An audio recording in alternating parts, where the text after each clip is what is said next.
S B അടുക്കളയിലേക്ക് സ്വാഗതം. മുളക് പൊടി 3/4 സ്പൂൺ, മഞ്ഞൾപ്പൊടി 1/2 സ്പൂൺ, ചെത്തിന് കുറച്ച് വെള്ളം കൂടി വെച്ചിട്ടൊന്ന് മസാല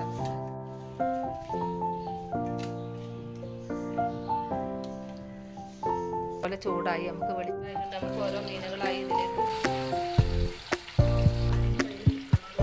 ഇതിനൊന്ന് മറിച്ചിട്ടു.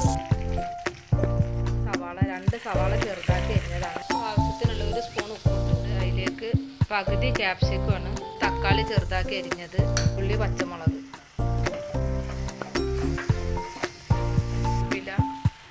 മല്ലിയില.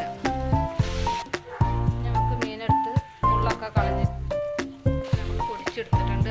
ഇതിലേക്ക് ചേർക്കാം 1 സ്പൂൺ മുളക് പൊടി, 1/4 ടീസ്പൂൺ മഞ്ഞൾപ്പൊടി, 1 സ്പൂൺ കുരുമുളക് പൊടി, 1 സ്പൂൺ ഉപ്പ്.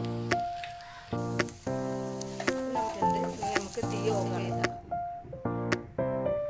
നമുക്ക് ഒരു ജാറിലിട്ട് പൊടിച്ചിട്ട് മാറ്റി കൊടുക്കാം, കലക്കിയെടുക്കാം. 1 സ്പൂണ് ഗ്രേവി എടുത്ത് ഇതിൻ്റെ മുകളിൽ വെക്കണ ബ്രെഡുമ്മൽ ഒന്ന് ഇതുപോലെ ഒന്ന് എന്നിട്ടിങ്ങനെ